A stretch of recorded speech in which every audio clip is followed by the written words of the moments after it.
Hey, what's up, everybody? Welcome, man. Welcome to Beyond Classic Rock. Today, got a complimentary quad coming your way, man. It's featuring the music of a band called Seatrain. And we're going to start off with a song called Gramercy, followed by 13 Questions, followed by Willin', and then finally Orange Blossom Special. Before I pop this off, man, I just want to give a shout out and a thanks very much to Ron Smith. Ron, thank you, man. I appreciate you sending me these links and this recommendation. And it looks like a band that I've never heard before. So thanks also for introducing me to something new, man. So Ron says, hey, Wayne, thanks for that blue cheer reaction. You would have fit right in with my music buddies in 68 and 69. You were smiling through that whole set. Here's another band I'm guessing is unknown to you and perhaps to many of your viewers. They're probably best suited to be on your Beyond Classic platform. Your call. Well, if you have to doubt or debate, it's definitely going by default straight to the Beyond Classic platform. Seatrain was created from former Blues Project members and debuted in 69 playing a mix of genres. Rock, bluegrass, blues, and folk. They featured innovative fiddle player Richard Green and his chopped fiddle playing method, which he introduced while working with bluegrass legend Bill Monroe. They released 4 albums from 69 to 73. The second and third albums were produced by legendary George Martin, his first production efforts after the Beatles. Here are 4 selections for you to consider. Peace and enjoy. All right. Thank you, man. I'm just going to go back to that portion when I'm reading Seatrain's bio info. All right, Ron, thank you, man. So let's hit up our first track, man. And that is Gramercy.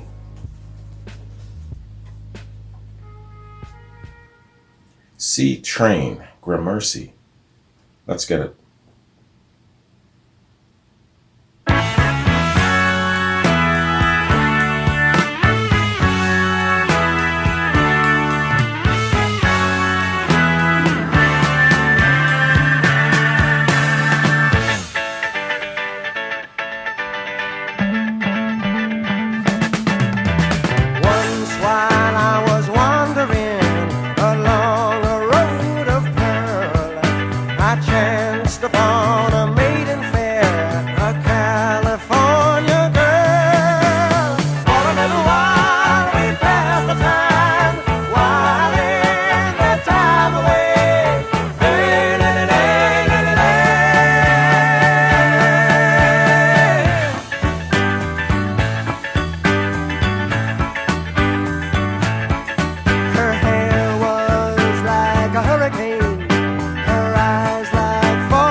I'm into the picture of it.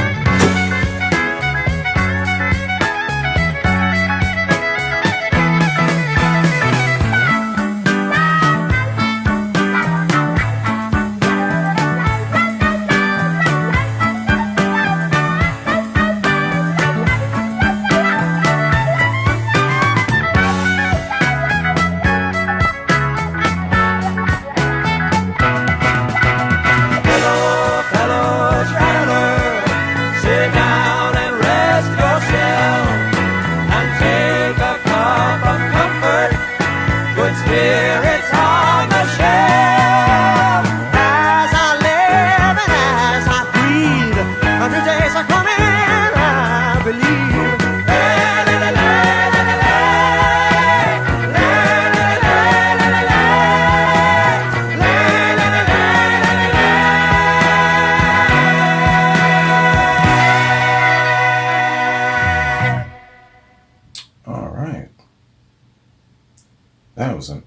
tune, man. It's a nice feel-good song. That feel-good rhythm, that flowing feel-good rhythm, you know? It gives you that sense of, I don't know, taking a nice country drive or something. You're just free to go and wander. I don't know, taking a trip through a meadow or something like that. Something freeing, you know? That was really nice, man. Seatrain. Good harmony, good musicianship, singing about some good subject matter, relatable subject matter. Hey, it's amazing how many great acts there were that just came and went and just didn't hit your radar, you know? How many of you have heard of Seatrain? More appropriately, how many of you have not heard of Seatrain? Let me know if you've heard of these guys, man. Hearing about them is one thing, but being familiar with them is totally something else. Let me know if you're also familiar with some of their stuff. That'd be interesting, man. That was excellent. Gramercy. Good song, man. Good vocals, good harmonies.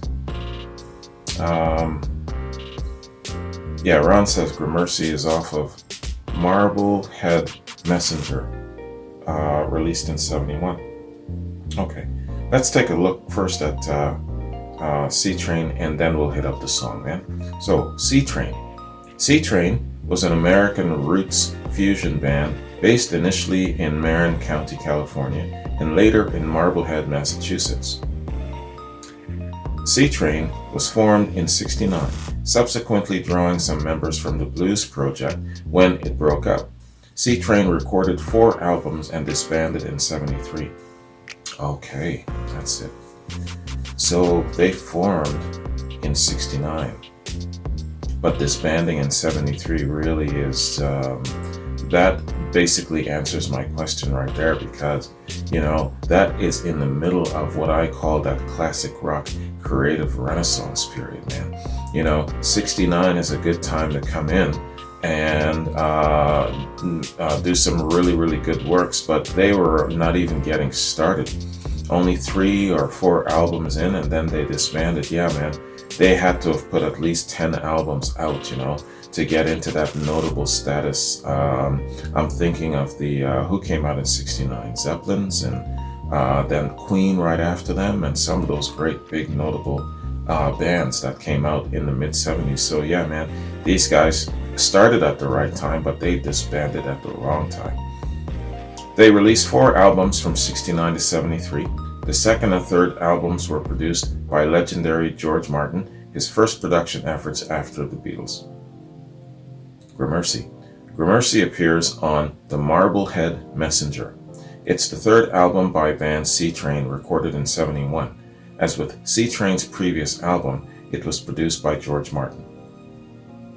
All Music album review by James Crispell. Crispell says, quote, "More of the same in this case doesn't mean more hits though. Marblehead Messenger, while better played and sung, didn't have the appeal that their previous efforts seemed to, but it is much more of a band effort, and the tunes are well worth seeking out and enjoying, a forgotten jewel of its time." All right. Good review. Short, sweet, straight to the point. No fluffing around. James Crispell, All Music. Never heard of James Crispell. All right. Let's hit up our next track, man. And that being 13 Questions.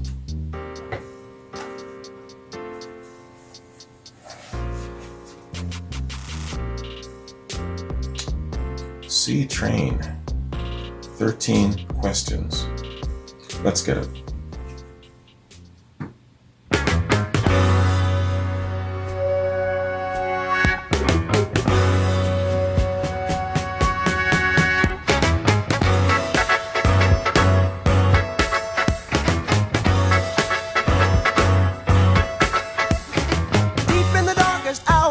Of a very heavy week, 3 Earthmen did confront me, and I could hardly speak. They met me in a hurry, they left me tired and sore, and when I'm fit for wishing, I hope they'll come no more. When I'm wishing, I hope they'll come no more.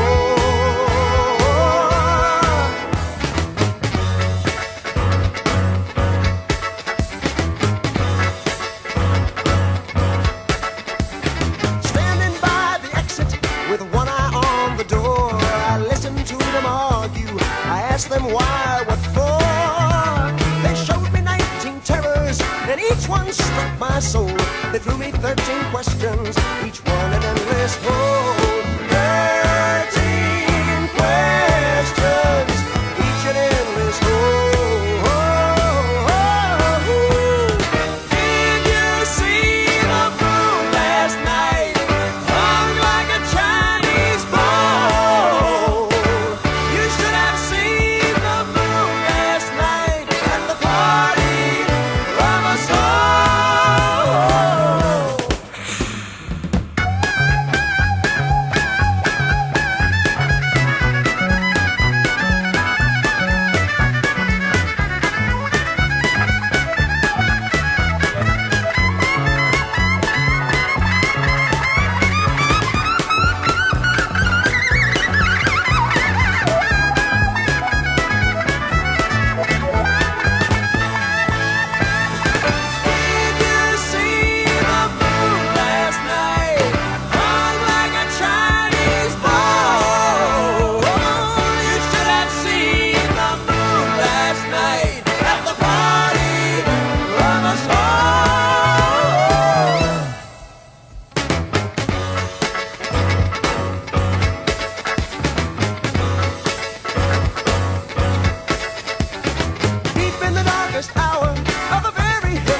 and I could hardly speak. They showed me 19 terrors, and each one struck my soul. They threw me 13 questions, each one an endless hole. 13 questions, each an endless hole.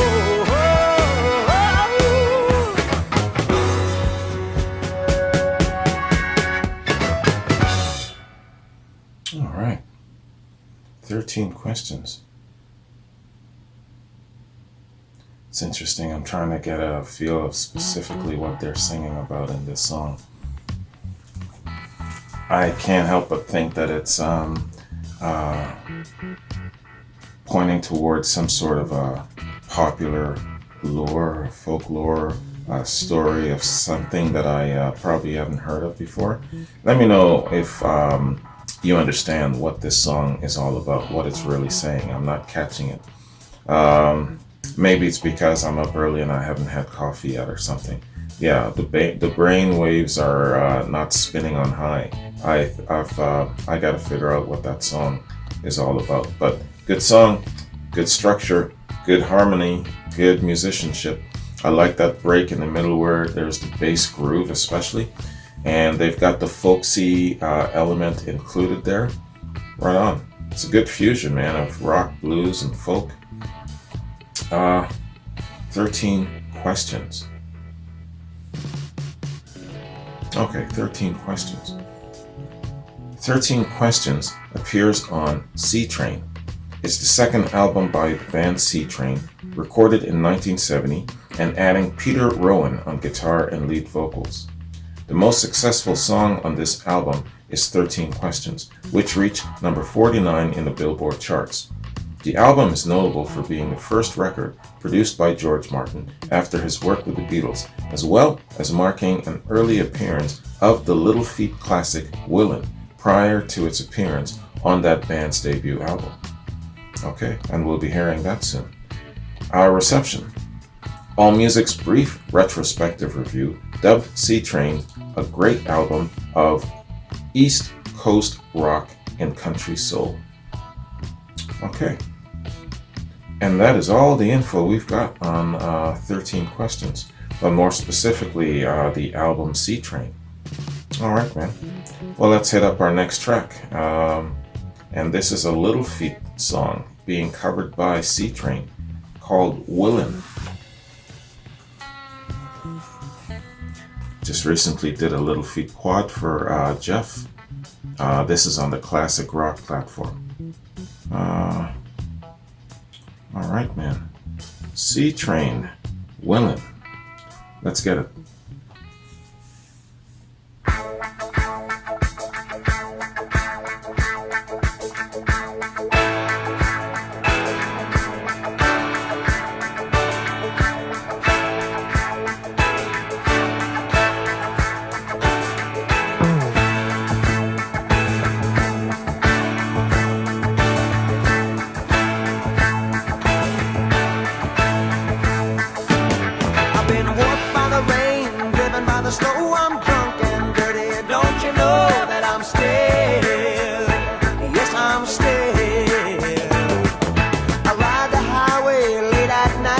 I see my pretty Alice in every headlight. Oh, Alice, Alice, Alice.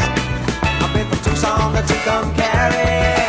Had to beat it down the Paul. I've driven every kind of truck that's ever been made.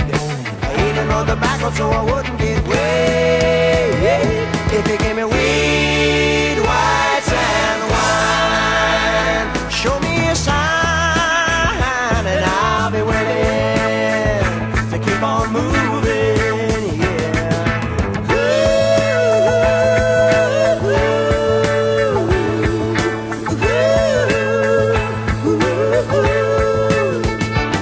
I've been kicked by the wind, driven by the sea, had my head stove in, but I'm still on my feet and I'm still, yes, I'm still. I smuggle smoke from Mexico, I get baked by the sun every time I go to Mexico. Yes, I'm willing. I've been from Tucson to Mexicali, I had to beat it down the ball. I've driven every kind of rig that's ever been made. I even rode the back road so I wouldn't get weighed. If you give me weed, whites, and wine, show me a sign and I'll be willing to keep on moving, moving, moving, yeah, yeah.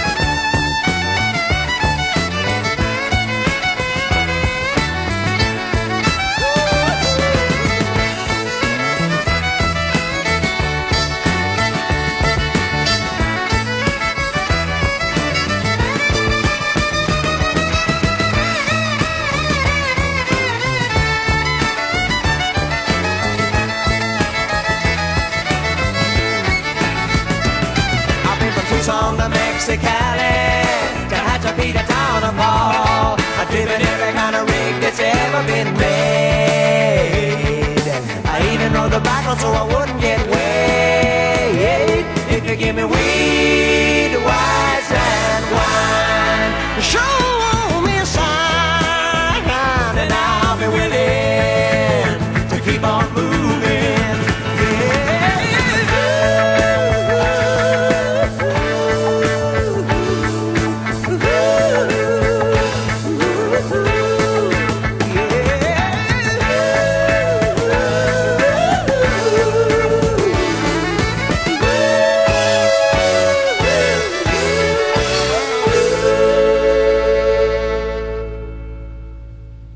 All right, man. So that is Willin'. This is a cover of Little Feat's Willin', and I'm trying to go back in my mind. Have I actually done a reaction to Willin'? Was it included in any reaction lineups? I can't recall. I don't feel it though. I don't think so. Good tune. Good tune. He much enjoys the lifestyle of being on the road, the freedom and some of the benefits of being on the road. Good song. Again, these guys really harmonize very well, man, and the musicianship is excellent. They really make that fusion rock, fusion folk thing really work here, you know, excellent. And they still have a great bass groove in behind them there, man. You know, they had a lot of really good characteristics to become huge if they wanted to. If they'd stayed together longer, I think that's probably the big sticking point there. You know, the big if is if they had stuck around, you know, all the way to the end of the 70s, put out a few more albums, that would have made the big difference in my mind, in my opinion. All right, man. So, Willin'. Okay, Willin' also appears on the Marblehead Messenger, just like Gramercy. It's the third album by Seatrain, recorded in '71, and as with Seatrain's previous album, it was produced by George Martin. Okay. So I won't reread the album information as previous. But yeah, it's a cover of Little Feat's Willin'. So now I've got to go and I've got to check out Little Feat's version and hear how that sounds. I'm sure it sounds really good. I'm just wondering who might have sang lead on it, if it was Laurel George or maybe Paul Barriere or someone else from the Little Feat lineup. We'll see. I'll definitely check it out though. So let's hit up our final track, man, and that being Orange Blossom Special.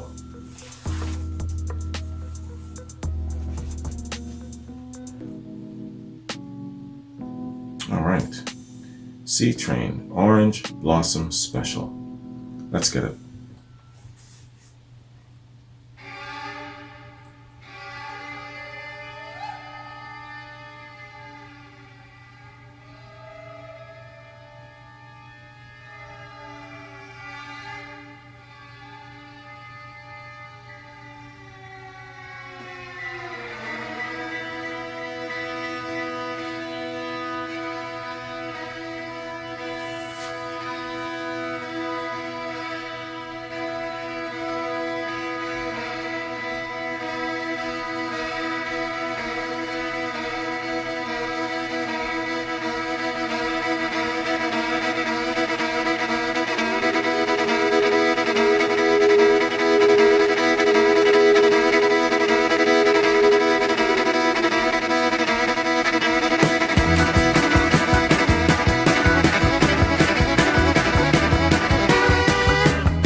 Bass groove is good, man. It's good background.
Orange Blossom Special. All right. It's a train. And it's bringing his baby back to him. Nice. And they're having a party. Excellent, man. Good song. Good song. How in the hell was this not a hit? Or maybe it was a hit and I just wasn't around for it. Or, yeah, it's just one of those, it wasn't a big, huge, notable thing. I'm not quite sure. It had to have been a hit, man. It's just too damn good to have not been a hit. Good tune, man. Good tune. And again, man, these guys have excellent musicianship behind them, man. That bass groove that they got going on, incorporated in their background sound, is powerful, man. And they got the guitars going on in there as well. The drums are excellent. Yeah, they got it all going on. Good foundation of rock and roll. And then they add a little bit of blues and they add some folk and country. And yeah, man, you got a good winning combination, especially with their really, really nice vocals. They've got some good vocals and good harmony. Yo, this is one of those songs, one of those examples that would get anyone and everyone moving. And it doesn't matter what genre of music you prefer or what background you're from. This is one of those songs that would get you. You know what I'm saying? Excellent tune. The fiddle tune. Orange Blossom Special. The fiddle tune known as Orange Blossom Special, about the passenger train of the same name, was written by Irvin T. Rouse in 1938. The original recording was created by Irvin and Gordon Rouse in 1939. It's often called simply the Special. It's been referred to as the Fiddle Player's National Anthem. Okay. Importance.